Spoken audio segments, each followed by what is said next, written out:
Before we talk about where we are, we must first remember from whence we came. Marty Schottenheimer brought winning football back to Kansas City and built what is now known as Chiefs Kingdom. We transitioned from a team built on its defense in the 90s to one of the most dominant offenses and return men in NFL history, led by Dick Vermeil. In 2012, a 2-14 Chiefs team displayed disastrous play on the field and turmoil off it. We asked to save our Chiefs, and in came Andy Reid, who immediately turned this franchise into a perennial playoff team. Then, on April 27, 2017, the Chiefs broke free from their journeyman quarterback restraints and drafted Patrick LeVon Mahomes. In 6 years with Patrick at the helm, we're back-to-back champs and a dynasty headed towards a three-peat. We are unrelenting for this city, these players, and this team. This is the show for the allies. Arrowhead allies.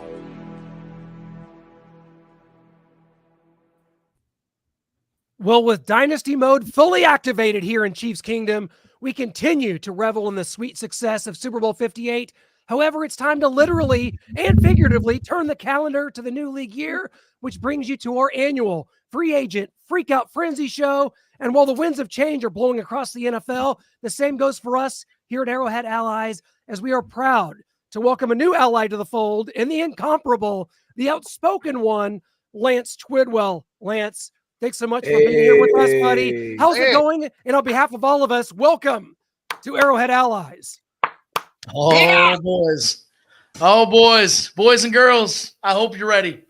I hope you're ready, because a lot of you probably wondered why the hell. First of all, thank you, gentlemen, for welcoming onto this show. We talked about this. I was excited as hell for this opportunity. Been a part of the Starcade Media family now for 2 years. Loved every second of it. This has felt like family for the first time. I've worked with other networks in the past, other people in the past, but this is the first time where things feel right, things feel real, and I'm so happy to be here with you guys. And many people might be asking that are watching this live, why in the hell is this douchebag wearing glasses right now?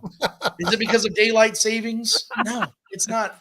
Is it because I'm in a very light room? No, it's actually rather dark in here. It's because of the fact that the future is so damn bright at Starcade Media. It's so damn bright at Chiefs Kingdom. It's so damn bright for the Chiefs as a whole. And it's because of three particular reasons. One, the great and late Lamar Hunt decided to hand off the majority of his franchise to one of his youngest children in Clark Hunt. And then that young son decided to do something that, after one coach who was successful in a place of Philadelphia, a week later decided to make him his next head coach, didn't let anybody else go and get him. And then all these years later, after that owner had been called cheap and a cheap ass and getting F-minuses on grades, said, you know what? I'm proving him wrong. And he signed the most lucrative deal a defensive tackle has ever gotten in Chris Jones, and showed the whole world, cheap ass, my ass. Fellas, It is a bright day. It is a beautiful night for Arrowhead Allies. The people are waiting for us to get our takes off. So, fellas, allies, let us begin. Couldn't have said it any better, Lance. We can't thank you so much for joining this show. We get right into it because you talked about it there. Cheap. Chris Jones doesn't know what you're talking about when you're talking about cheap. 5 years, $95 million guaranteed, just a tick under $160 million over that 5 years. And we've got a contract breakdown. He's only making about $7.35 million this first year. Does that mean, Brian, that L'Jarius Sneed could stay in Kansas City? Well, first off, let's welcome Lance to the show. I'm glad to have you here, fam. I cannot wait to get into some intense yelling matches with you on this very show. But maybe I've thought about that a couple times. And what would it be like for the Chiefs to not only, bring almost the entire offense back, but this defense? I thought they were going to get chipped to death. Of course, we just saw Willie Gay get away. He's gone. But I thought there were going to be several other players to leave too. And if the Chiefs can bring back Sneed and Jones again, I don't see it happening. No, I'm gonna be honest with you. I'm not that half glass It could full be about this. it and I worry about it because number one, I think his value is at like an all-time high right now. He's coming off a Super Bowl win. Clearly, that he was one of the face of the franchises coming up with this playoff run. He made play after play, smackdown Tyreek Hill in the first round. You saw what he did the whole season with the number of A-plus players he was going against last year. So is L'Jarius Sneed's value going to be any higher than what it is now? I would venture to say no, and I would venture to say that Veach is going to get an offer that he cannot refuse coming up towards the draft. So I mean, look, in theory, I love it. I would love to have Sneed back, but I don't see it happening, especially with Trent McDuffie, and you need to pay him in a couple years coming up around the corner. Yeah, and Shane, we want to get your thoughts as well on Chris Jones signing. His contract structure, only $7.3 million the first year. Also, Drew Tranquil is back as well. 3 years, $19 million, $13 million, fully guaranteed. What do you make of these defensive re-signings? I love Drew Tranquil coming back. Man, the kid, I call him a kid. And of course, he's probably 28 years old. And I think he's 28, right? Anyway, he loves it here. He made it no secret. Him and Chris Jones, let's be honest, made it no secret that they wanted to stay during the parade when they were having clear, hey, we want to come back. But yes, Drew Tranquil was solid. He was solid when Nick Bolton went down. He was even solid. He even had to play when Willie Gay was out. So he showed that he's worth every penny. And I think he took a team friendly, if I'm not mistaken, a 3-year extension to stay in Kansas City, where a year from now, we're all going to be sitting here talking about, okay, is Drew Tranquil going to be the successor to Nick Bolton? Because Chris Jones, who signed his contract, people might say, well, Chris Jones contract, when it starts to hit in years 2, 3, 4, and 5, but we don't know if he's going to see 4 and 5, but specifically to Chris Jones, I love it. I sat here last summer and said, let's pay him whatever he wants. You know, I saved that video and I put it on Lance's talk because Lance himself, he knows there was a lot of people in the media that was saying, we don't need Chris Jones. We can find some 6'5" defensive tackle that can bat down passes. Nope. And I respect Lance calling him out because there was a lot of people that was saying we don't need Chris Jones. But I felt, even though my allies here knew I got Chris Jones jersey, of course, over my right shoulder, knew that I wanted to pay him whatever it took. And thank God it happened. It took a little longer than expected, but the dynasty of this team, the face of this dynasty, I think Lance said it last Saturday morning, 9 hours before Chris Jones signed his extension. The face of this dynasty, the trio is Patrick Mahomes, Travis Kelce, and Chris Jones. I am stoked. What do you say, Lance? Echo the sentiments 100%, guys. This is what I've been talking about for 2 years now. Dynasty players make dynasty dollars. And for some reason, and I think it has a lot to do with the fact that we are a fan base that is not used to the type of success that they've been having over these last 6 years. And that goes all the way from the top all the way to the bottom. Like I said, this has been a learning lesson for Clark Hunt. This has been a learning lesson for everybody that's been involved in the Chiefs community. That when you have a winning organization like this, something that has only been done a few times in the history of the NFL to this magnitude, and potentially maybe never ever before, with the way they're going to continue to win, in my opinion, this is something that you have to understand when it comes to the value of a player like Chris Jones. It's not the quarterback, sure. It's not the sexy receiving player on the offensive side that gets all the glitz and the glam and is dating the most popular pop star in the entire planet. Hypothetical. Yeah, there you go, there. But Chris Jones is the guy that makes all the difference in the world. And I've always stated this since day one when it came to this inevitable, in my eyes, contract the Chiefs were going to have to give Chris Jones, is that Brett Veach, since he took over in 2018 as the Chiefs GM, never had to worry about what he was building this cheap defense around. He has the youngest defense in the league, the cheapest defense in the league for the last 2 years. The luxury of that is because of the fact he's had a guy that he can build around. If he had no Chris Jones in the middle, this wouldn't be the cheapest and youngest defense in the league. He would have to reconfigure and retool this defense unlike he's ever had to do before. So we knew that the leverage was always going to be on Chris Jones' side as long as he was the great player that we know him to be. And people keep trying to throw dirt on him because he's nearing 30, which he will be 30 this summer. But we've seen some of the greats that have stylistically and size-wise very similar assets to what Chris Jones has had his entire career play deep into their 30s. Now, I'm not saying he's going to be the next Reggie White. That's one of the true greats. But if Chris Jones can be a lighter tier of a guy like that, I'm willing to give that guy a 4 or 5 year extension to see what he can do as he gets into his 30s, stays healthy, stays effective, and continues to give Patrick Mahomes what he needs on the defensive side. So, guys, I was shocked by the number. I will say that. But knowing that the Chiefs had no other option this offseason when they gave L'Jarius Sneed the tag and knew that they would not let just Chris Jones just walk and hit the open market, there was no way they could be that reckless knowing they have a three-peat, a realistic three-peat in the midst of what they have going on here for the first time in really in NFL history. They were the one true team that can get an actual three-peat.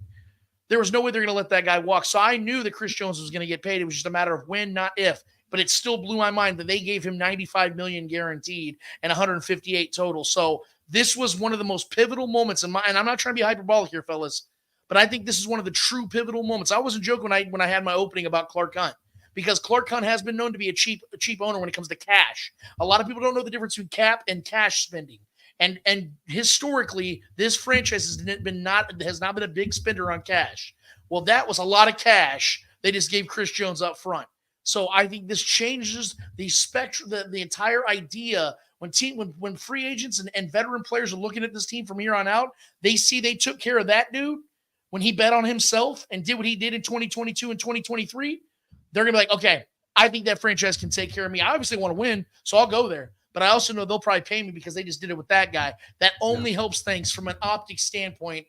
From an optics standpoint, this only helps the team, and obviously from a football perspective, this only helps the team solidify what they need. Like we said before the show, now the Chiefs fans can sit here and relax and just watch as the Chiefs just add little pieces here and there to this equation, because this team's already loaded. So when you don't see the Chiefs all active in free agency, that's because they have mostly what they need. They do need to add to wide receiver. I'm sure we're going to talk about that.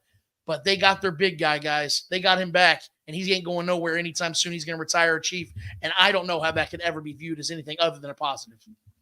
Amen. Can we start having an honest conversation? Talk to me. Absolutely, Brian, always. Okay. And look, I know I'm walking into the Lions Den here, because this is the 90s nostalgia show.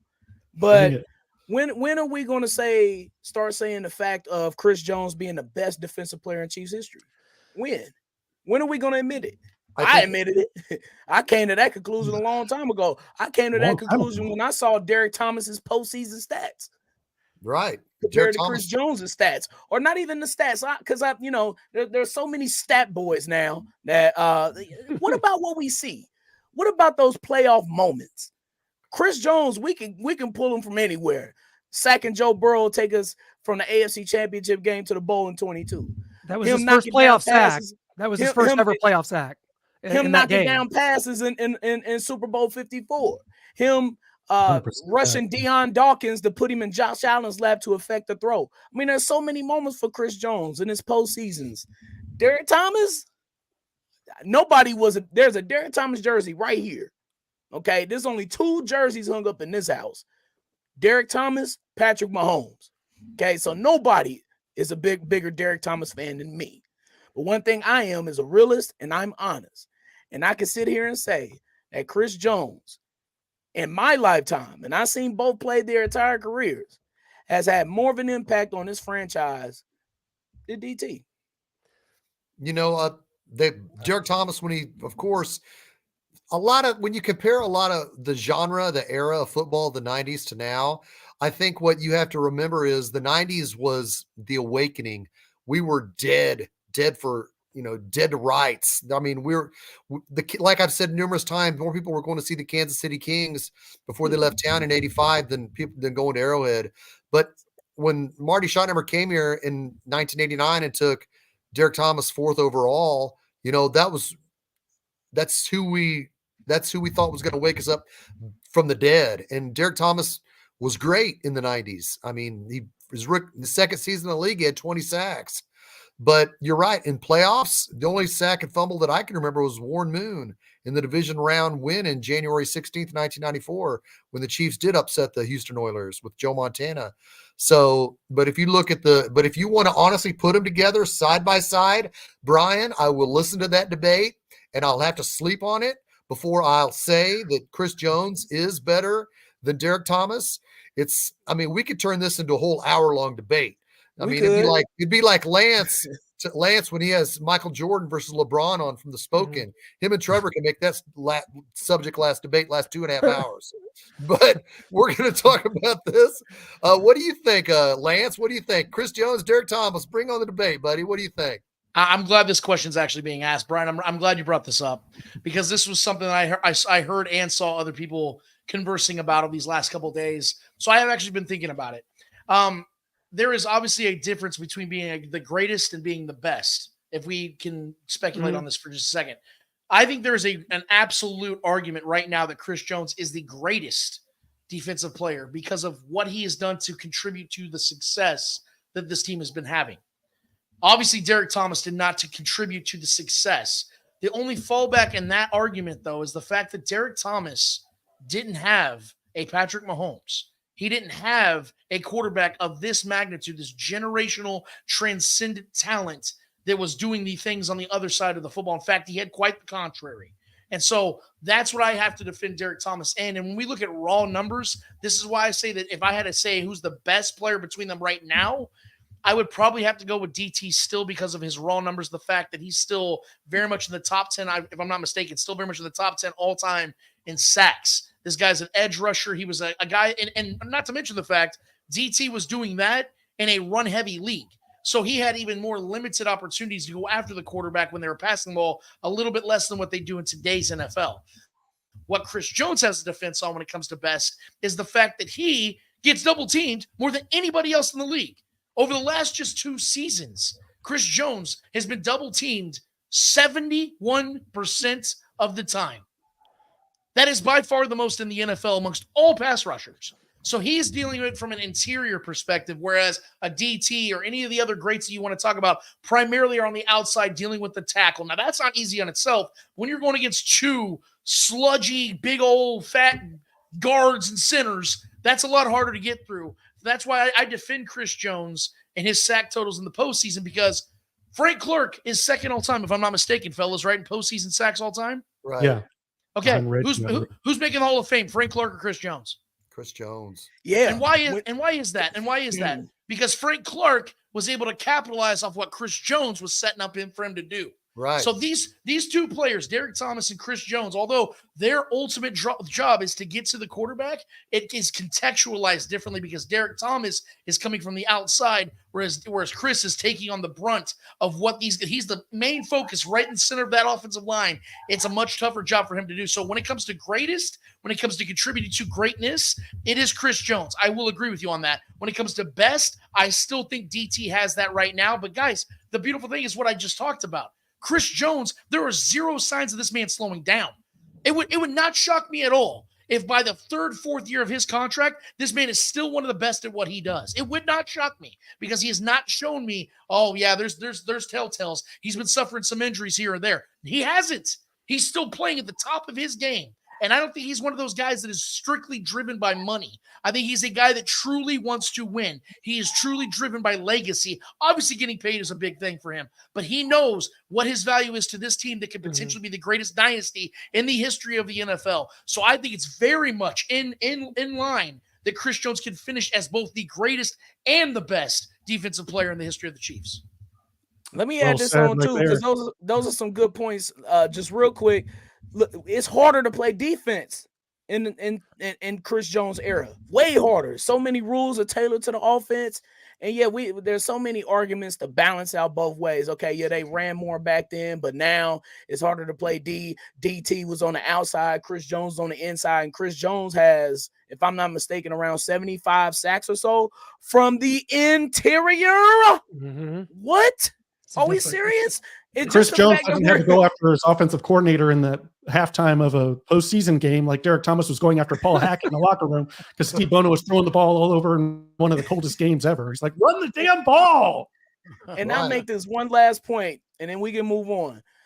In the 1993, Shaggy, we'll go to you. 1993 AFC Championship game. How many downs did Derek Thomas play? Not many. He got pulled because Trevor Thomas was running all over him. They were just wanting to add him with the left tackle, Will Wolford. You take Derek Thomas out. Okay, we saw what happened. But you take Chris Jones out of the defense, they're definitely not winning. not this defense. So I'm on a lot of arguments to make both ways. I kind of like this discussion, and I know this ain't gonna do nothing but heat up for the next several years. I'm just glad that it's something that can heat up. What a great argument to have, and what a great problem to have. We love Chris Jones. We were able to go down to Miami and talk to him a year ago at the Catch, and we're going to talk about the Catch is coming back this year down in Fort Lauderdale. But man, to meet the Katz brothers, to meet those guys that represent Chris Jones, man, that's a whole other level. So whatever the Chiefs organization, whatever Brett Veach, whatever this front office did to make that work without any further headaches, all the power in the world, and props to them, because those guys straight out of the movie Goodfellas, and you know what I mean. They're Noah Groniger. You've dealt with them. We've dealt with them. Byron Pringles dealt with them, for the love of God. Oh my, Katz brothers. Come on, you have free invitation to come on this show anytime, Katz brothers. We love you. You know, you guys had a chance to go down there. You know, is it going to be another Chris Jones event? I'm glad you asked, Shane. The SFC's The Catch will emanate from Fort Lauderdale, Florida, April 18th through 20th. Right now, they're looking at 16 players. They have 8 on the board. We're not sure about Chris Jones. We're not sure if any Chiefs will be involved this year. So far, there are only 8. Guys like Will Anderson, James Cook's going to be there. I believe the defending champions are going to be coming back with Dalvin Cook. Quinnen Williams. There's some on the board. We're going to see how things shake out. Now, last year, as you remember, we went down there to try to recruit DeAndre Hopkins to Kansas City, which leads me to this. Noah, start bringing it up. Get your trigger finger ready. We got to talk receiver. Lance has brought it up. We've all brought it up. A lot of people in the comments have brought it up. They're bringing out names. We're throwing names up on the board. You know, as the Chiefs, you know what? This free agency thing, this isn't necessarily our time to shine. This is time to watch the Raiders, to watch the Falcons, to watch all these teams rearrange deck chairs on the Titanic while we sit back and revel in back-to-back Super Bowls. None of these franchises can relate to us, guys. We may not be up there for these high-priced free agents. We may not be up there to try to get involved in a trade for T. Higgins. But what we can do is sit back, wait, and kind of play chess with our own pieces and see what we can do here. Noah, this is the room that you have for us. I would like you to go into further discussion about this, because this seems logical to me. Yeah, I mean, we've lost out. Tyler Lockett re-signed with the Seahawks, so that didn't happen. Darnell Mooney's a Falcon. So kind of what's left on the board there, and this is what I had a couple weeks ago, even before those moves happened. Marquise Hollywood-Brown, I'm not a huge fan of his. He's like 50%, whether he catches or drops it, so he'll fit right in with the last year's crew, dropping the ball all the time. But they like speed. They don't have a lot of speed on the team right now, so Marquise Hollywood-Brown could fit in. KJ Osborne, the third receiver, besides Justin Jefferson and Jordan Addison for the Vikings last year. I like him. He's in that $7 million range per year. I think he could add something to the room behind Marquise Hollywood-Brown or Rashee Rice. Xavier Legette, he's probably going to be a first-round wide receiver. I'd like him out of South Carolina. Reminds me of DK Metcalf. Has the speed, has the size, has the athleticism, can be a jump ball guy, can be a red zone goal line target guy. And then Justin Watson, just because he's still on a deal and he can be a veteran in the room, helping these other guys that don't really know the offense. Call my guy. Call my guy. Connor Emory can't do it. So Remigio, Nico Remigio and Jamal Agnew fighting it out for the return specialist 6 wide receiver. Best man wins, and that's my wide receiver room that I'd like to see moving forward. Hey, Ryan, Remigio, like and Nico? I say go get Smith Marset. Go get him back. Because if we rewind the tape, I wanted him. I said, how come we can't keep him and cut MVS? Say that money last year. It all worked out. We won the Super Bowl, but I really like that kid. Is he still with the Panthers? They he's didn't keep him, so he's out there. So he's for the taking. Oh, we gotta go get him. That's that wide receiver 1 right there, baby. What's up? oh, jeez. He could get your 1,000 yards that Sky Moore didn't get you last year. Yeah, for real. Hey, I'm embarrassed at that. Like I really thought Sky Moore was gonna turn it up last year. 1,000 yards all purpose. Didn't even sniff it. I know I'm calling it Sky Moore 1,000 yards this season. If you include all the yards just that he runs on the field, he doesn't have to catch the ball, just running routes. He's going to get 1,000 yards. You're so rude, Noah. I know we're doing our mock draft in 4 weeks from today. But do you really think Legette will be a first-round pick? I do. He'll be right there. On top of the second round. Like, we'd have to take him there or maybe move down in the top of the second round to snag him. Do you like Legette over Worthy? I do. I don't like the speed to me is not like, oh, he ran the fastest. So did John Capel. So did John Ross. Just these guys, they don't transition. I think, Lance, you had a post about that, if I'm not mistaken, about these fast guys. Not a lot of them work out and become great wide receivers. So it's true.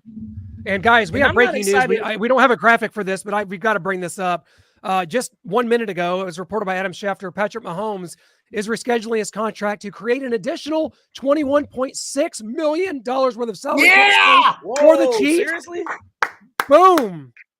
Creating how much? On $21.6 million. Does that mean we can dream about the Twitter trade of Justin Jefferson for #1 draft pick? Right. No. That's that. Now sign me up for that. Justin Jefferson, the best wide receiver in the league. He's out there for the take, and I'm not sure. I don't think Minnesota will pull that trigger because everybody in the league will be pissed at them. But I'm gonna be honest with you. I've been salivating for that one. If it's any player in the league that I'm like, man, Veach, push the chips in, bro. Push them in. Push them in for Justin Jefferson. Why not? And I thought that this team could be the 2007 Patriots, man.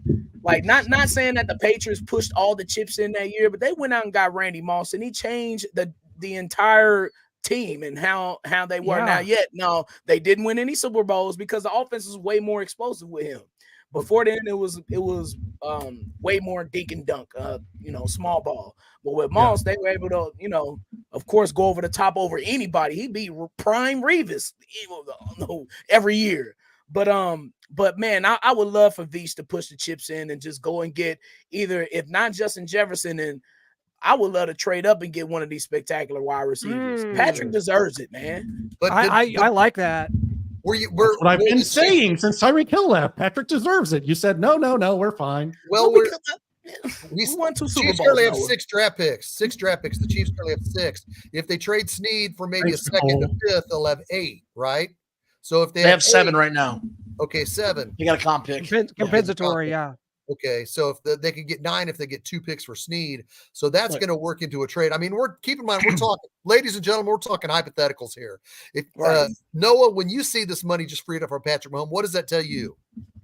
That maybe this graphic won't come true and L'Jarius Sneed will come back to Kansas City and at least on the franchise tag for 1 year.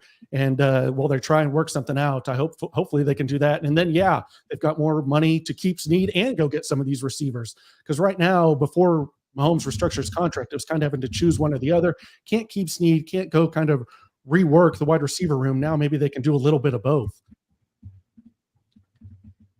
What do you think, Clint? Yeah, no, I'm open to any debate. And Brian, God, what you said about the 07 Patriots is what I've talked to Noah about since this offseason began. I said there are layers to this. There are levels to this dynasty. What if the next phase is a team that can completely blow you off the field instead of going to overtime with the Texans in 2022 or losing to the Raiders on Christmas Day only to finally get and hey, I'm not complaining. Guys, we got to be honest. Our job is not very easy here at Arrowhead Allies. We're going to have a tough time because what do you do when you're a sports show? If you're anything worth your weight in salt, you've got to be able to criticize. You got to be able to dive deep. You got to be able to, get in the weeds and really separate, the good from the bad. There is no bad here. Everything Brett Veach does, everything this organization does, it all comes up roses. It's all 777, at the casino.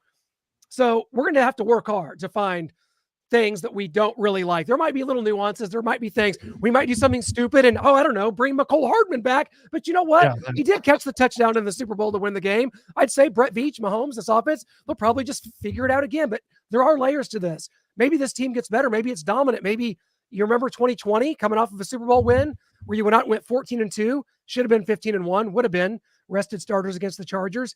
Maybe there are layers to this. Maybe we're all spoiled and that's just what we have to look forward to. I don't know, but guys, whatever's going on here, I want more of it because this winning, this success, it is a drug and I can never be without it again. It's like, I can't imagine what it's going to be like when we enter our post Tom Brady Patriots phase, like they're going through right now with Mac Jones. I might just denounce my possessions and move to Iceland. Look for me in Iceland in 2038.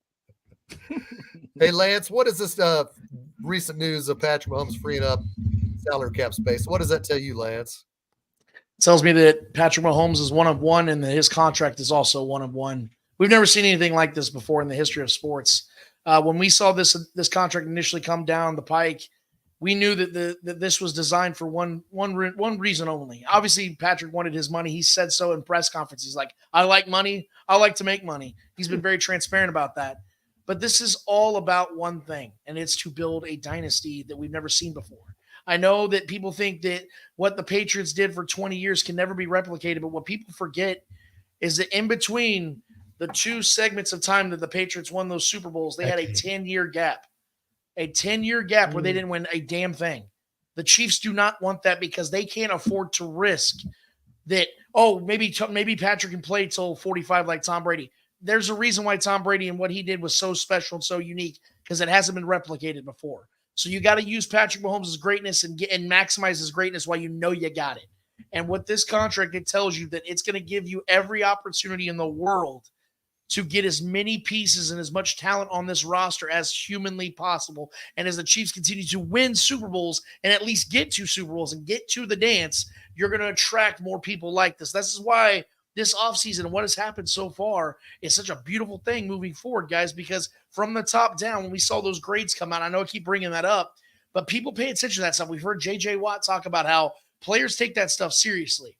If they see that your owner is taking care of your own, they're going to want to come to your town because not only does the incentive of winning there, but they know that you'll pay for them. And with Patrick Mahomes showing his selflessness by moving money around when he doesn't have to do this, he's already helped this team win 3 Super Bowls. He can say, I'm chilling. I got my money. You guys figure it out. I'll see you guys when training camp starts up. He ain't doing that. He's showing how involved he is for the team building aspect of things. And that makes Brett Veach's job, Clark Hunt's job, Andy Reid's job that much easier. Now, I love Brian's optimism about, throwing all the chips in because I'm with you, brother. Like, when it comes to doing a 3-peat, I'm all in. But I hope we understand, guys, the amount that you would have to give up in order to get a player of Justin Jefferson's magnitude. Yeah. I mean, you saw what the Chiefs got back in return for Tyreek Hill, who was 3.5 years older than what Justin Jefferson is now. They got 5 picks in return, and it spanned over 3 drafts. I don't think that we understand how much of a sacrifice the Chiefs are going to have to take. Now, yes, you would get Justin freaking Jefferson, but the Chiefs just won. And hear me out. I don't want to sound like a hypocrite here because I've been the guy that's been hammering, go get a wide receiver 1. Damn it. I've been saying that for 2 years. Yeah. But over those last 2 years, the Chiefs happened to win the damn Super Bowl. So what I've been saying is, yes, it'd be great to still have a Tyreek Hill. Yes, it would be great to have a Justin Jefferson. But you know what the Chiefs just really need? A Juju Smith-Schuster. They just need a guy that can be reliable, find open spots, get open, alleviate some of the pressure, and find a way to win games. And here's the biggest reason why I'm saying this, guys, because of the fact that it's going to take a lot of draft picks to trade to Minnesota, and they're the type of team that look to be clearly retooling and rebuilding, probably a little bit of both. Since 2020, here are some notable draft picks that Brett Veach has had, guys. I've put this on my show. I'm going to say it real quick here. Creed Humphrey, Trent McDuffie, L'Jarius Sneed, Isaiah Pacheco, Trey Smith, Rashee Rice, Nick Bolton, George Karlaftis, Willie Gay Jr., Mike Dana, Leo Chenal, Brian Cook, Noah Gray, Jalen Watson, Shamari Connor, Joshua Williams. This doesn't include third-year hopefuls and Najee Johnson and second-year hopefuls and FAU, Wanya Morris, and Nick Jones. In other words, there is a legitimate chance that Brett Veach hit on 20 of his last 29 draft picks.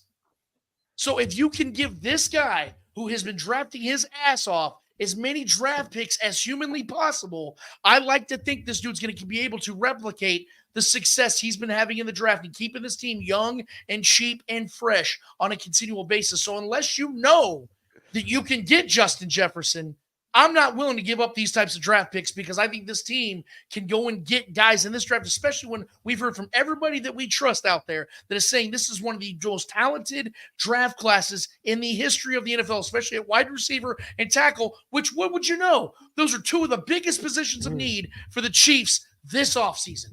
So yes, go and get a difference maker. But if you're talking about trading away 5-6 draft picks, I'm not so sure I'm in for that, guys, because I think this draft, the Chiefs can find some real difference makers in it. I think Mahomes freed up that money because he's just worried about what the other people in the division are doing. The Raiders, Minshew or Aiden O'Connell, we've got to deal with that. We hear that the Broncos are interested in Zach Wilson. So Mahomes freed up that 21 to deal with the AFC West because we've got a lot coming here. Austin Eckler left the Chargers. They're going to have to cut more people. So we've got our own problems here in-house in the AFC West. And Mahomes is ensuring that we add more potential and stars here to deal with what's coming at us. Is that Jason Elam's body? It is Jason Elam. Good catch there. Good call. No, it's like these draft picks are currency, literally, because look how many players are balling out of control for the Chiefs under rookie contracts.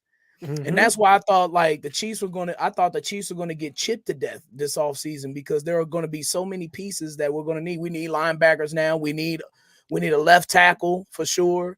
And of course, wide receivers. So then that's the cost of doing business. That's the cost of winning. We're going to see this stuff every year. Colin Saunders, we saw him leave and go to the Saints. Willie Gay, there's going to be more to come. And you got to pick and choose which players you pay. But to your point though, Lance, it's in Veach we trust. I said that about the wide receivers for the past 2 years. In Veach we trust, and even more reason, for the cost of doing business of winning Super Bowls. You see Tommy Townsend, although I knew we wasn't going to re-sign him. He's the least utilized player on the team, even though he had a great season last year. And Allegretti, what a way for him to earn his contract, man. That's awesome for him. But happy for him. He sacrifices left pec or whatever it is during the Super Bowl for us. So happy for Allegretti to go and get his money. Definitely. Lance, you bring up some points that you brought up about left tackle, and we're going to expand on this in 4 weeks. But and I'm not just saying this because we had Wanya Morris on the show last year. People are going to think, okay, Shaggy, you're just saying that because you had Wanya Morris on here and he loves you guys. Shane had to say this. So. But here's where I think, and let me preface this by saying we're going to trust whatever Andy Heck or Andy Reid wants to do. If Andy Heck says draft a left tackle in the first round, by golly, we're going to say, yep. Andy Heck and Andy Reid says draft a left tackle in the first round. But it is important to remember, and nobody's talking about this. Andy Reid took Eric Fisher with his number 1 overall pick in 2013, and Eric Fisher never saw any snaps at left tackle his rookie season.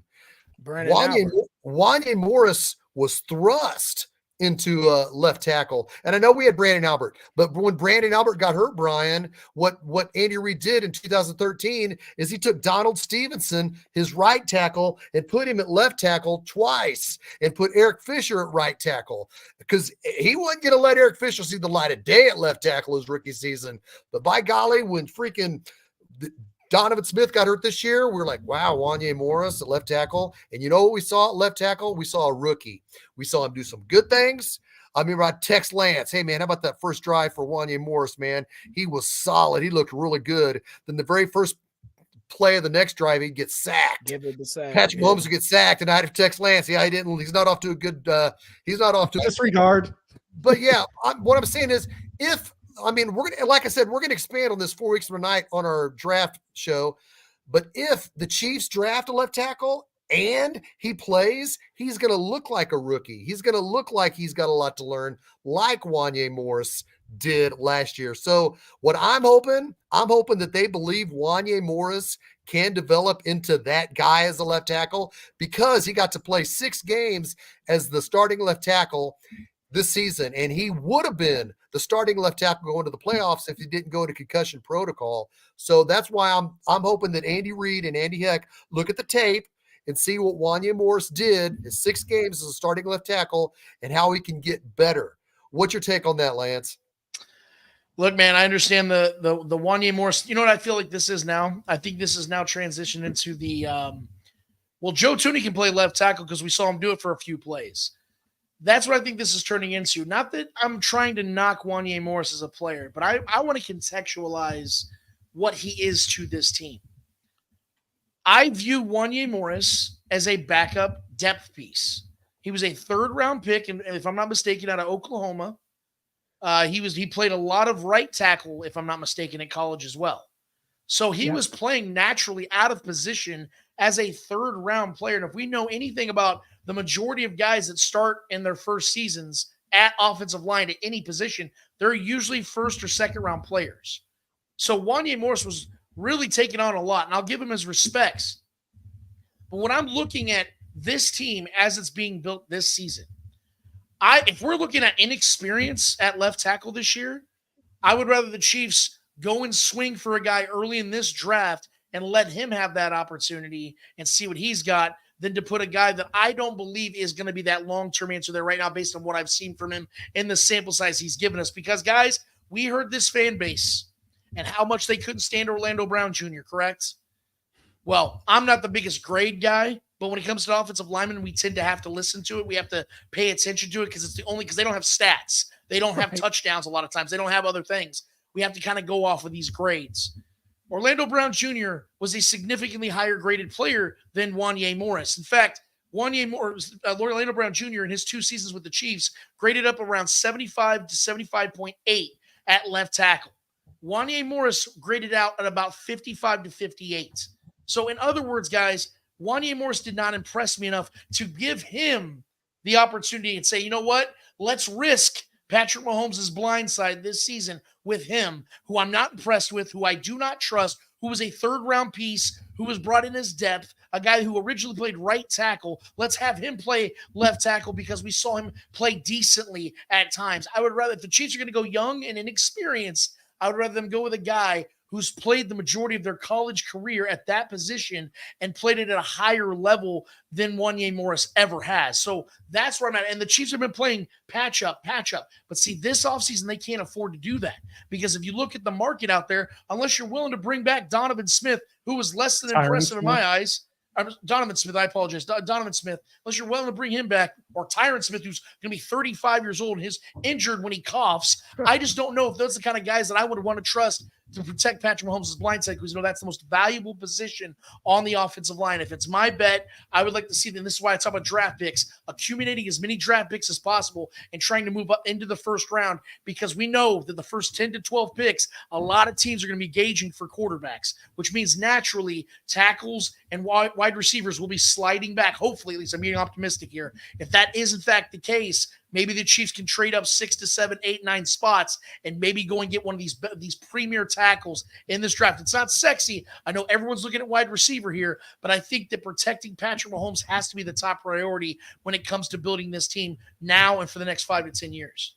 I think you're right, Lance. It does need to be a priority, but that's why I don't think you can draft someone. They can end up being Trezell Jenkins, Victor Riley. We've seen it here in Kansas City.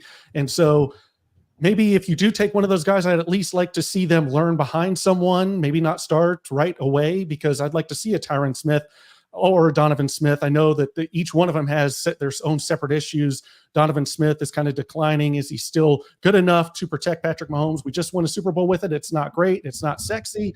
Like the draft pick won't be for fans, and Tyron Smith has a lot of injury concerns, and he's 35, like you mentioned. But I think they need more of a sure thing in the technique and skill that they can handle, that they've seen him handle it in the NFL, if they're going for the three-peat and starting a rookie that could turn out to be a Trezell Jenkins. And now what do? We took a bum. He's a bust. Now, Wanya, I guess do we go trade for someone and during the season? Lucas Niang. There you go. I think it's about trust. As I originally said, it's trust. And if Andy Reid and Andy Heck trust Wanya Morris, or if Andy Reid and Andy Heck want to get a number 1 draft pick, left tackle, then that's what it's about. Lance is going by what he sees in those stats. The only thing I respectfully disagree with Lance about comparing him to Orlando Brown is I'm comparing Wanya Morris at left tackle as a rookie to Eric Fisher as a rookie. Eric Fisher did not see a snap at left tackle as a rookie because Andy Reid didn't trust him there as a rookie at left tackle. He would move Donald Stevenson, like I said, from right tackle to left tackle when Brandon Albert got hurt. So, and I'm just comparing this rookie season, the sample size, these 6 games that Wanya Moore started at left tackle. Was it enough? It's something that we will find out in the coming weeks, and I'm looking forward to expanding that on our draft show in 4 weeks. What do you think, Clint? Oh, I was really hoping you wouldn't go to me, Shane, when it comes to the offensive line, because I've been asleep for 5 minutes, Shane. I really wish you wouldn't have gone to me. Could you just said any other name? Could you have please just said Brian? Brian would have come up with some offensive line wonderment, and we seem this long. We're stuck with Jamal. there at right tackle, Juwan Taylor, and we see that kind of experience its highs and lows, if you will. Hey, you've got Wanya Morris on the roster, you've got Lucas Niang on the roster. I'm not saying that protecting Patrick Mahomes' blind side is not important. We know it is. We also know that Patrick Mahomes makes up for the deficiencies there. What's been the best offensive line of these 6 years of Patrick Mahomes starting? I don't know. How good was the Chiefs offensive line in 2023? Was it the 12th best line, the 14th, the 3rd? I don't know.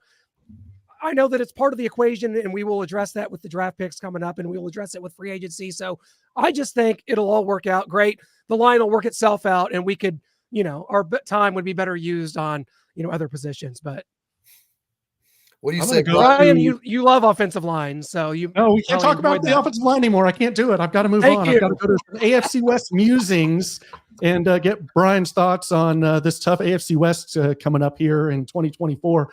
Because Antonio Pierce says we can make it where the AFC West goes through the silver and black. It's like, I'm not looking everywhere else. They're going to have to start looking at us and the Raiders.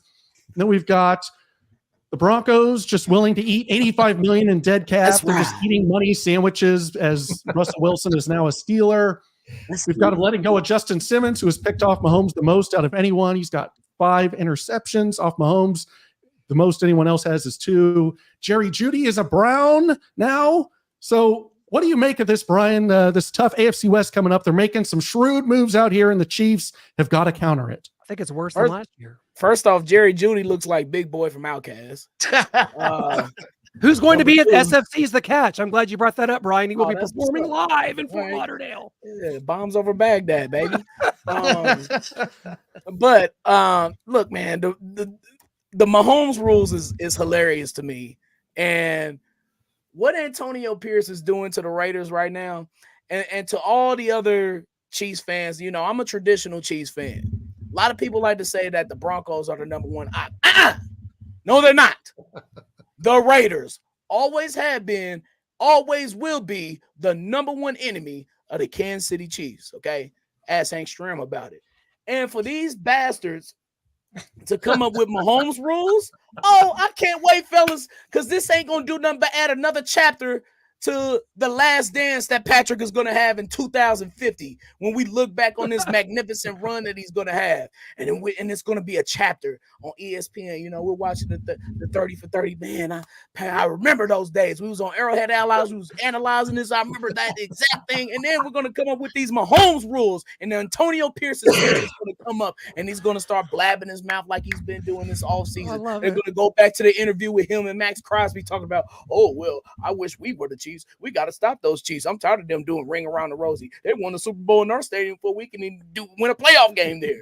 So yes, I cannot wait to see the extra chapter in the Mahomes book about the Mahomes rules, because it's not going to do nothing but add fuel to the fire, especially not only to this rivalry, but to Patrick to thumb his nose in the eyes, the not the one with the patch on, because there's no eye there in the Raider logo, but in the other one where the eye is out, Patrick is going to just put his thumb right in the eye, so the Raiders logo is going to be new, and it's going to have 2 patches, and it's got to say Mahomes on top. I can't wait for that. You never thought about this at all, Brian. I put a lot of thought into that. But I will say, the Broncos, they're going to be in cap hell this year. Not really worried about what they're doing. They're trying to cut the fat and trim the meat. But fellas, I will say, we can never get away from the 95 Colts. We can't. This bastard, Jim Harbaugh, wants to come into this division and try to ruin the Chiefs again. And I will say that, like, in years past, we've made fun of the Chargers and we, being the offseason Super Bowl champions. But I will say, fellas, I think this Chargers team could get some legitimacy under Jim Harbaugh. He's one of the greatest coaches in this era, period, of football, not just the NFL football, but of football. Everywhere he goes, he wins. He changes the culture. And we know what he's doing. He's doing what the college coach who comes into the league does. They get all these draft picks. They got so much intel on all the college players that's out right now. So I'm gonna be keeping my eye on the Chargers draft this year and see what they do and see how they approach it. And when the Chargers come out next year, I got a feeling, fellas, it's gonna be a brand new attitude with that organization, and they are definitely gonna be our toughest foe for the next several years as long as Jim Harbaugh is there. Well, they're the only one with a quarterback, so it's probably true. Oh, you talk about cap hell, though. The Los Angeles Chargers guys.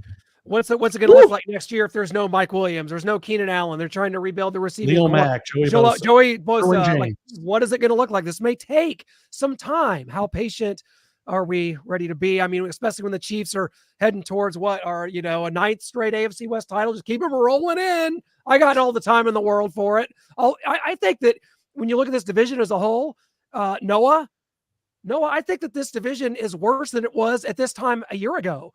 You think about Josh McDaniels was coming into his second year with the Raiders. Jimmy Garoppolo is signed there. They had, been to the playoffs in 2021.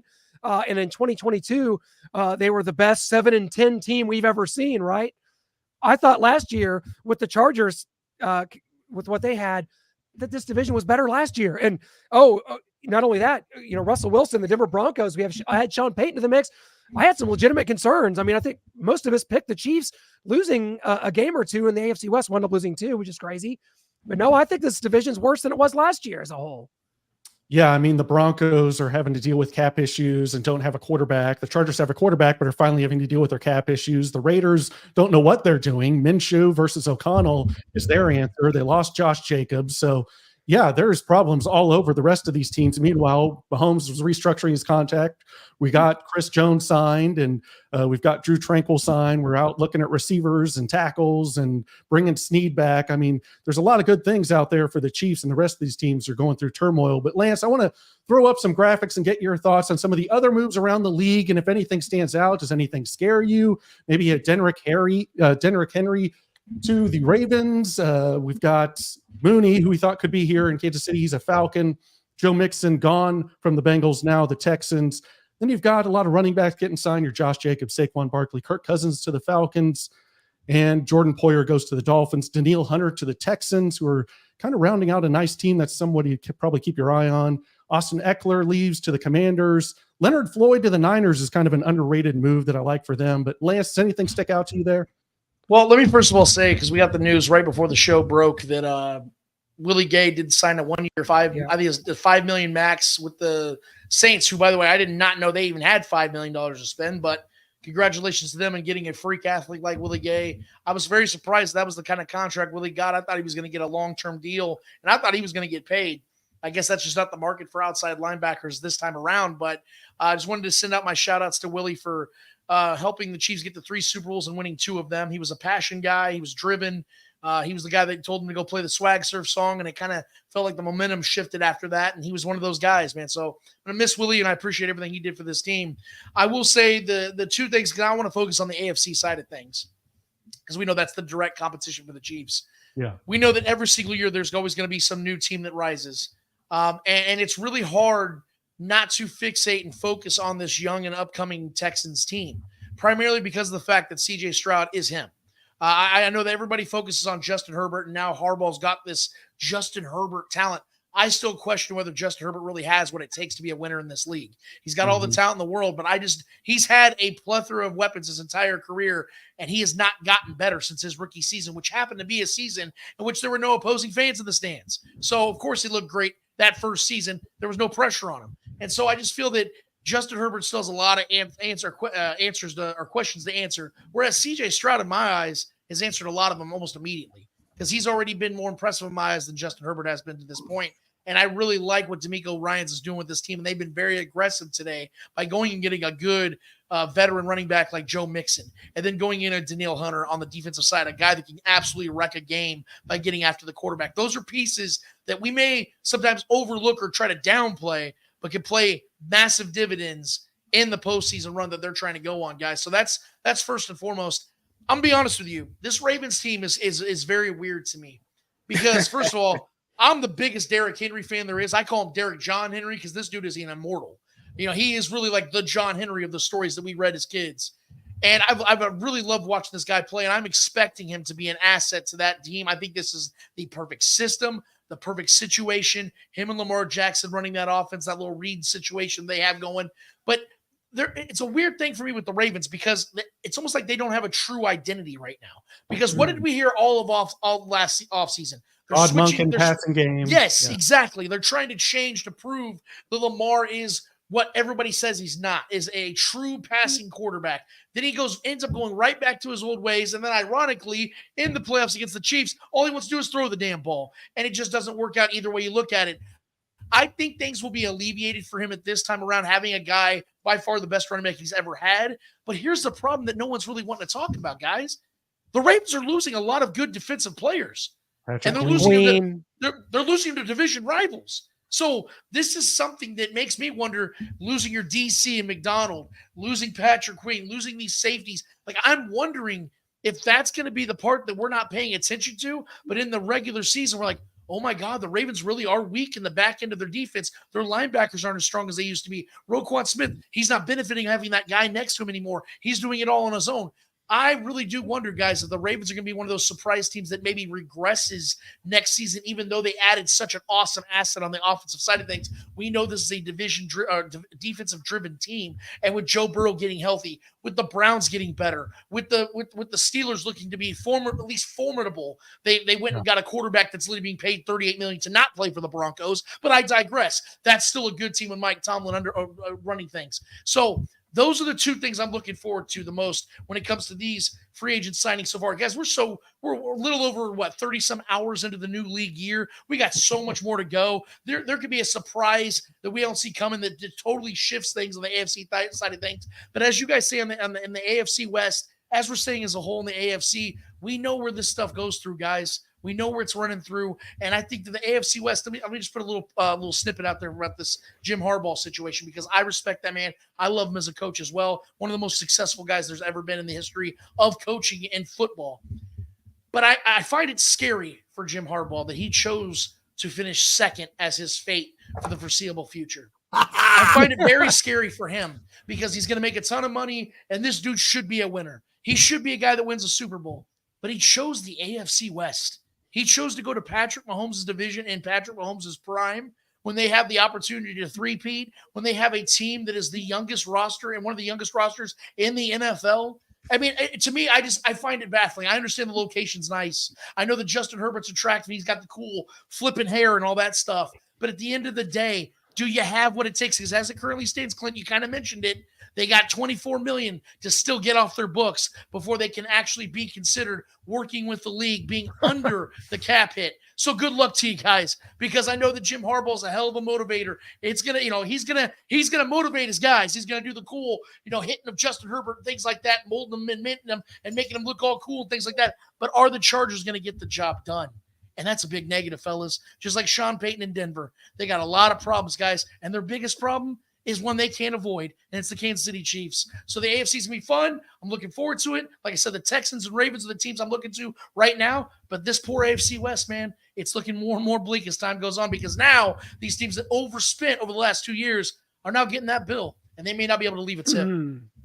Yeah, checks come due. And man, Jim Harbaugh, like you said, it doesn't make a lot of sense. It's weird and interesting that he chose here, but I also kind of respect it, going up against Goliath and saying, hey, if I'm gonna get back in this NFL thing, I'm gonna go head to head with Patrick Mahomes, and I'll take him down. I think he's wrong, and he's not going to take him down, but I like the confidence and the bravado to do that. And Shane, I want to go to you with some other teams that have been almost a thorn in our side. Bengals and Bills. Bengals, T. Higgins requests a trade, and the Bills, they lost Poyer, they lost Mitch Morse, who I believe went to the Jaguars, and our old friend Doug Peterson, and Tre'Davious White, corner, is out. He's had a lot of injuries over the last couple of years, and he's gone. 3 big pieces gone for the Bills, and they restructured Von Miller. What do you make of these moves, Shane? The Bengals and Bills look like a little bit of disarray going there, as it kind of seems the whole AFC is going through. I'm shocked T. Higgins is acting that way, but the Bengals know that they're going to have to pay their other receiver. What's his name? Number 1 draft pick. Jamar Chase, yes. And the Bills. Anybody but the Chiefs, Chase. And the Bill situation, It sucks for Poyer because, you thought he was going to be the foundation of that safety. Mitch Morse, Missouri guy. I had a chance to talk to him at training camp in 2018 as a Chief. And, me and Lance Twidwell did a mock draft in 2017 before the Chiefs drafted Patrick Mahomes. And, we talked about, well, we could stay at 27 and draft Tre'Davious White, the cornerback out of LSU. Ironically, that is where he went. He went 27, but it was to the Bills because the Chiefs traded up to 10 from 27. Tre'Davious White's a name that I wouldn't mind kicking the tires on if we trade Snead just to create depth and competition at training camp, because when healthy, Tre'Davious White is a decent cornerback. Yeah. But specifically to those teams in those situations, I feel sorry for him if I am a Bills fan, but since we're a dynasty, we can just say, best of luck, guys. Sorry. You had your chances, but then you paid your quarterbacks like Lance said over there, Bills do, and it's not going to look pretty for you for the next couple of years while you try and get under the cap and manage it and create a new team. You're going to have to draft well, find some deals in free agency, and figure things out. Right. That's Definitely. It. That's where we're at. This is the, we talked about proverbially, turning the calendar over into a new league year. And when that happens, for the Chiefs, we talked to Andy Reid at the Combine a few weeks ago, and the Combine is kind of the turning point where it's like, hey, it's the, last few days of February, first couple of days of March. That's when they turn the corner, and that Super Bowl 58, that's it. That's behind them now. The guys went to Vegas to live it up one more time. Patrick Mahomes is making the rounds. Happy anniversary to Patrick and Brittany Mahomes, by the way. It's their second wedding anniversary. Yeah. Love those two. What a hot couple. We love them. Great kids. We got Sterling and Bronze out there that bring lots of attention, positive attention to us at Starcade Media. We had to latch onto that early. Same with Taylor Swift. We love all of you. But that's why we're here on Arrowhead Allies, to turn the corner and to really start looking ahead, because we've been talking dynasty, we've been talking three-peat, and that's what we're going to continue to do as we launch into the draft and into the rest of the offseason. Brian be shining. I'll tell you, we didn't get our group hug session, from the Super Bowl. I think we are getting it right now. We argued about McCole Hardman for too long, so this is it right now. Super Bowl champs, and we're turning the corner, man. That's all that's what we do here in Kansas City. It's business-like approach, and that's it. That goes for us allies as well, doesn't it? I want to shout out all the allies tapping in tonight. Seriously, man, we've had a consistent big crowd in here. Yeah, it's a record by a lot. All the new allies, we appreciate y'all. We love y'all. Please join in the Discord and talk. Don't be a wallflower for the rest of the season. We're trying to build a community here of Arrowhead allies. Everybody that's tapped in is an ally, so we appreciate y'all. Yeah, and definitely this was the Lance Twidwell debut show. Yes, we could have had some guests, but we wanted to, we sat and talked about who we should bring on and who we can bring on. But we thought, man, let's devote this hour to Lance Twidwell. We're going to have our guests back. You know them, you love them, and when you see them, they'll be here with Lance, Brian, Noah, Clinton, myself. But this hour, this show, Free Agent Freakout Frenzy, was dedicated to a damn good friend of mine. I love him, man. I've known Lance since 2010. He's a great guy. I'm not just saying that because he's a great guy.